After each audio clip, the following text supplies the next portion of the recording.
Welcome to this explainer. Today, we're diving into something that is literally the lifeblood of any business, cash flow and liquidity. Because, let's face it, if you don't have cash, you don't have a business. It really is that simple. We're treating today's session as a complete masterclass on AQA topic 3.1.4. We're going to tackle everything from the foundational knowledge, right the way up to the high-level evaluation skills you need to absolutely crush those top-tier exam marks. So get ready. We're breaking down exactly how money moves through a company, and crucially, how to fix things when the well starts running dry.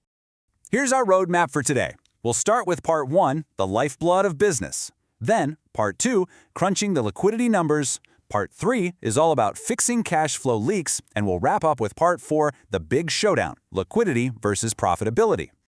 All right, Section 1, the lifeblood of business. To truly understand the health of a company, we really have to look at how cash flows in and out of its arteries. Let's kick things off with outflows, specifically payables. Notice the emphasis on the phrase, not yet paid for. I want you to really think about that for a second. If a supplier drops off raw materials today, but gives you, say, 30 days to actually pay the invoice, that represents cash that is still temporarily sitting in your business's pocket. It's essentially acting as a short-term, interest-free source of finance. The longer you can hold onto your payables without completely alienating your suppliers, well, the better your short-term cash position is going to be.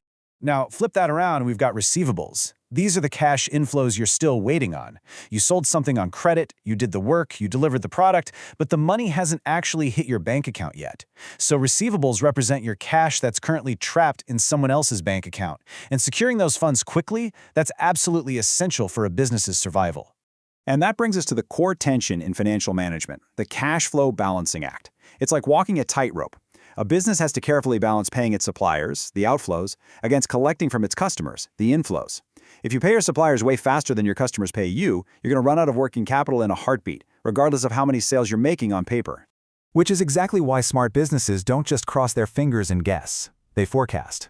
A cash flow forecast estimates those expected inflows and outflows over time.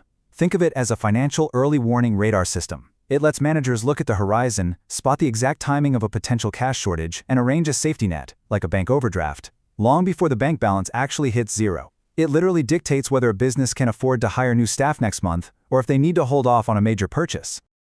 Okay, moving on to Section 2, crunching the liquidity numbers. It's time to put on our financial detective hats and look at the exact metrics examiners expect you to calculate and analyze. We're looking at two absolutely critical liquidity measures here, the current ratio and the acid test ratio. Both of these measure a company's ability to cover its short-term liabilities, but the huge difference is that the acid test is far more ruthless. It deliberately strips out inventory from the current assets. Why? Well, because stock is usually the hardest and slowest asset to turn into actual cash. If you need money tomorrow morning to pay a debt, you definitely can't guarantee you'll be able to liquidate your entire warehouse overnight. Go ahead and take a mental screenshot of this table right now. These are your bread and butter liquidity and efficiency formulas. Notice the current ratio is just current assets divided by current liabilities. And like we just talked about, the acid test is current assets minus inventory divided by current liabilities. Then we've got payables days, linking payables to cost of sales, and receivables days, linking receivables to revenue. Oh, and here is a massive tip straight from the examiner's mark scheme, the own figure rule. Basically, in the exam, even if you totally panic and mess up the math, if you accurately interpret your own flawed calculation in your written answer, you still earn valuable analysis and evaluation marks. Never, ever leave the written part blank just because you doubt your math. Let's put that theory into practice. Time for your first pause point. I want you to freeze this explainer right here. Grab a pen and map out your logical chain of reasoning for Task 1. How does a significant increase in receivables days impact the current ratio and a firm's insolvency risk? Go ahead and hit play when you're ready for the debrief. Welcome back. Okay, let's see how you did. Your AO3 analysis chain of reasoning should look something like this. An increase in receivables days means it's taking much longer for customers to pay up. That means cash is arriving slower. That slower inflow directly weakens the firm's ability to pay its own short-term debts, which puts the current ratio in terms of actual liquid cash under severe pressure. And ultimately, that creates a massive spike in the risk of insolvency. Let's move to Section 3, fixing cash flow leaks. Now that we know how to diagnose a problem using ratios, we need to know the strategic interventions a business can actually use to plug those leaks in the real world. Think of this as your strategic toolkit for fixing liquidity issues. You've got options. You can accelerate inflows through debt factoring. That's where you sell your accounts receivable to a third party to get cash immediately. You take a small hit on the total amount, sure, but you get the cash right now. You could also roll out early payment incentives to nudge customers to pay faster. Or you can decelerate your outflows by negotiating longer payment terms with your suppliers. It is all about controlling the speed of the money. Let's look at a practical application using a fictional case study straight from the AQA exam materials, Far More Cycles. Just look at this situation. They are bleeding cash due to terrible timing. They're waiting a massive 6 months to collect receivables from customers, but their suppliers are demanding payment in just 3 weeks. That is a brutal, brutal squeeze on working capital. Which brings us to our second pause point, testing your AO2 application skills. Pause the explainer, look at Far More's specific 6-month versus 3-week nightmare, and propose targeted solutions from the toolkit we just learned. Hit play when you've got your answers. All right, let's review. To snag strong AO2 application marks, generic fixes just aren't going to cut it. You have to target their specific data. You'd want to suggest debt factoring as an immediate fix to unlock the cash trapped in those 6-month receivables. But at the exact same time, they urgently need to renegotiate that aggressive 3-week supplier timeline to stretch out their payables. Applying the theory directly to the numbers in the case study, that's how you get top marks.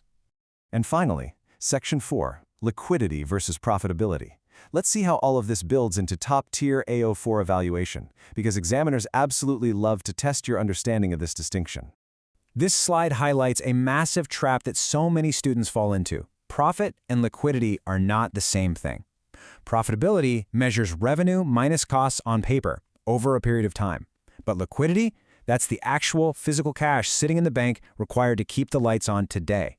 You can have a wildly profitable year on your income statement, but if all that profit is tied up in inventory and unpaid receivables, your liquidity is zero. Which brings us to our final pause point for the ultimate verdict. I want you to evaluate this specific statement for an AO4 task. Is maintaining high liquidity a more critical strategic priority than achieving high short-term profitability in an uncertain market? Remember to weigh both sides before coming to a justified conclusion. Pause now and let's see where you land. Okay, here's the core of a top-level evaluation. It depends. But in this case, the strong argument definitely leans towards cash. The crucial takeaway for this explainer is that in an uncertain market, cash is absolute king. A business can survive a lack of profit in the short term, right? And they can weather a bad quarter. But a lack of liquidity, that's going to shut their doors immediately because they literally won't be able to pay their staff or suppliers tomorrow. A highly profitable business can completely go bust if it runs out of cash. Which leaves us with one final question to ponder. If cash really is king, why do so many investors still obsess exclusively over the profit line on an income statement?